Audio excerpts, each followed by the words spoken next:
Welcome to the Dip Dive. Today, we're tackling a really fascinating modern riddle. It seems to puzzle even the most successful people. Why do so many highly wealthy individuals find themselves, richer in assets, but actually poorer in time? Right. We're always told that big financial success buys ultimate freedom, but for, well, a surprising number, the reality is the opposite. They're just incredibly time poor. Yeah. So what's really going on here? What are the hidden forces kind of defying that conventional wisdom? It's a really powerful paradox, isn't it? Yeah. And our sources, they dive deep into this. It absolutely challenges that basic assumption, that money just equals time. Yeah. The reality, as we'll sort of unpack, is way more complex. Yeah. And honestly, quite sobering for many. Okay, so if we look inside first, Yeah. what's the biggest internal hurdle or the psychological shift that leads to this time poverty, even with all the wealth? Well, it's definitely more nuanced than just saying ambition. Yeah. A primary driver, and the material we looked at really emphasizes this, is a kind of pervasive psychological shift we now call hustle culture. Hustle culture. Yeah. Our research points to busyness not just being a state, but it's almost become a conspicuous consumption of time. Conspicuous consumption of time. Interesting. Like showing off how busy you are. Exactly. It's not the luxury car anymore. It's showing you have no free time. Studies highlight this busyness bragging, especially in professional circles. Being constantly on is almost this perverse status symbol. It signals demand, self-worth. Wow. So, okay, it's not just about earning. It's like work becomes this core pillar of your identity. And if you step away, it feels like a threat to who you actually are. Precisely. And this isn't just some cultural fad. It taps into really deep psychological needs, for competence, for belonging. Work gives you both. Right. So stepping away isn't just, oh, I might lose income. It feels like a threat to your self-worth. That's a concept really well documented in occupational psychology. And this feeds right into what we call the hedonic treadmill. But for these high achievers, our sources suggest it's not just about wanting more. It's often tied to this cognitive bias where they consistently underestimate how satisfied they'll be in the future. They're just perpetually chasing a moving target. Yeah. One study, for example, showed a huge percentage of high earners felt similar levels of financial stress as people earning like a third less, because their idea of enough just keeps expanding exponentially. Okay, so those internal drives, the busyness, the identity, they're really powerful. But what about external pressures? It can't just be personal ambition pushing this, right? These high-income jobs, they come with their own specific expectations. Oh, absolutely. External factors pile on. Think about fields like global finance, high-stakes law, or, fast-moving tech. There's often this unspoken 24/7 always-on expectation. Right. The phone never stops buzzing. Exactly. Global markets don't sleep, so you feel like you can't either. It just blurs the lines completely between work and personal life. True disconnection. It's incredibly difficult. And then there's that thing. It often happens subtly. Income grows, and so does spending. Our sources call it lifestyle creep. It's kind of ironic, isn't it? We think of paycheck to paycheck as a struggle for people with less money. But this deep dive shows it's a very real trap for high earners, too, just, with more zeros involved. Indeed. And this is exactly where that gilded cage idea comes in. It becomes really relevant. People take on these huge commitments, big mortgages, private school fees, maybe luxury cars or holidays. Yeah, the expensive stuff. Right. And these things quickly feel non-negotiable. So these expenses then demand they keep working those long hours, not for more freedom down the line, but just to sustain their current lifestyle. Wow. The perceived need to maintain that standard makes scaling back feel, well, almost impossible. It often starts, though, as a conscious choice, doesn't it? You think, okay, I'll work these crazy hours now, grind it out to buy freedom later. But why does that trade-off become so ingrained? Why isn't it just a temporary phase? That's a crucial question. Our sources point to a behavioral economics principle here. It's called loss aversion. Loss aversion, okay. Yeah. Once people get used to a certain income level or a certain status, the idea of losing it by reducing hours or stepping back, that perceived loss feels way bigger, disproportionately greater than the potential gain of getting free time back. Ah, okay. So the fear of losing what you have outweighs the desire for more time. Exactly. And the increasing demands and the financial rewards just keep reinforcing this pattern. It makes stepping away incredibly hard, even when they're maybe well past that initial freedom-buying goal. And that sounds like a really vicious cycle. The more they earn, the less they can justify spending time on anything that isn't, directly making money. Right. And this often leads to burnout, right? stress-related illnesses, which then, ironically, just wipes out their ability to enjoy life even if they did suddenly get leisure time. Precisely. There's this powerful illusion that money just flat out buys happiness. But the reality, as this deep dive really shows, is that the relentless chase for it, especially in this kind of high-achieving world, often costs the very well-being and the actual time freedom it was supposed to provide in the first place. It's a fundamental miscalculation of value, really. So, wrapping this up, what does this all mean for you listening? We've looked at this complex mix of internal drives, societal pressures, and the economic realities that create this weird paradox of time-poor wealth. Ultimately, I think the key takeaway is that the quest for wealth, if it's just unchecked, can genuinely consume the very life it was meant to enrich. It really serves as a profound cautionary tale. We tend to consistently overvalue financial capital and, maybe without even realizing it, undervalue our temporal freedom. You know, the actual freedom to choose how we spend our moments. So here's something for you to think about. How might you proactively redefine success for yourself? Not just by what you accumulate your assets, but by what you reclaim your time. How can you make sure wealth truly enriches your life, rather than accidentally consuming the very time you hope to have set free? Welcome to the Deep Dive. We dig into the sources you send us to find those hidden gems. And today, well, we're tackling something I think a lot of us feel. This constant chase for more. Yeah. You know, the whole get the bag, secure the future, hustle harder, climb that ladder. It's everywhere. It really is. But the big question we're asking today, based on these sources, is what are we really running towards? Is it something good, or are we maybe running away from something important? That's a great way to put it. And the sources, they jump right in calling this the hustle trap. The hustle trap, okay. Yeah, and they describe this world that really, glorifies the grind. It's almost a badge of honor. You see it, don't you? The entrepreneur bragging about no sleep, the influencer showing off the new car. Exactly. Constant pressure, earn more, buy more, just be more. But what our dive shows is that there's something underneath that, what the experts call the hedonic treadmill. The hedonic treadmill. Wow, even the name sounds tiring. Right. For anyone listening who hasn't heard of it, it's basically this idea that as your income goes up, somehow your bills just follow. Yeah, they creep up too. That bigger house needs more furniture, right? Or the fancier car needs, premium gas, more expensive repairs. Precisely. And the sources explain why. That initial buzz you get from buying something, it wears off. Fast. Because our brains adapt. Exactly. They adapt incredibly quickly. That thing that felt amazing yesterday, well, today it's just normal.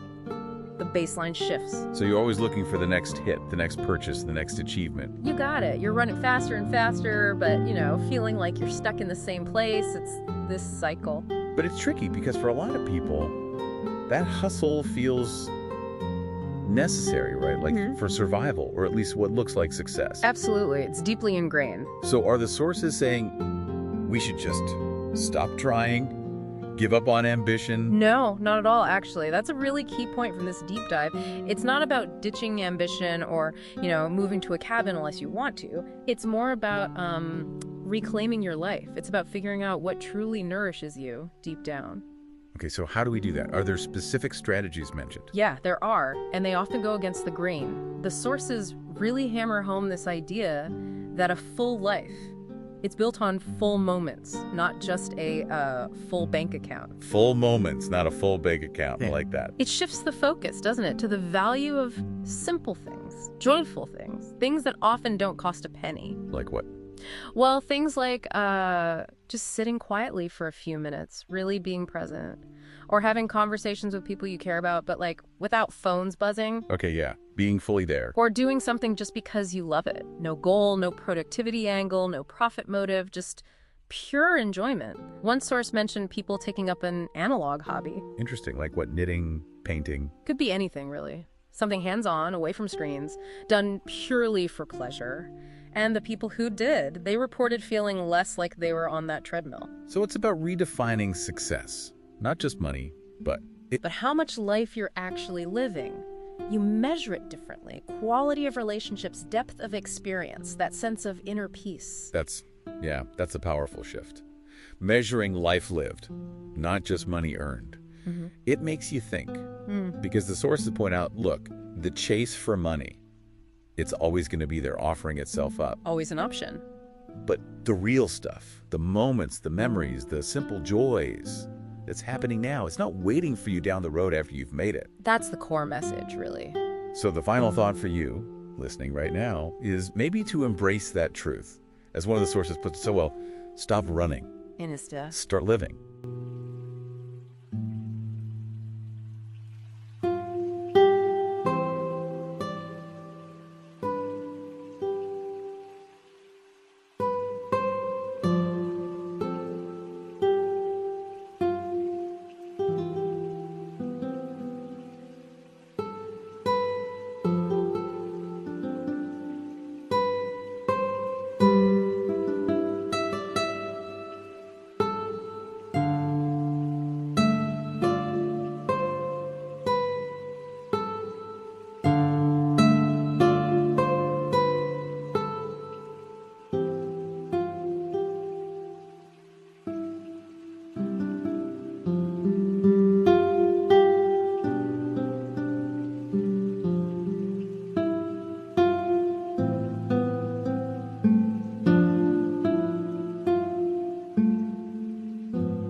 soon.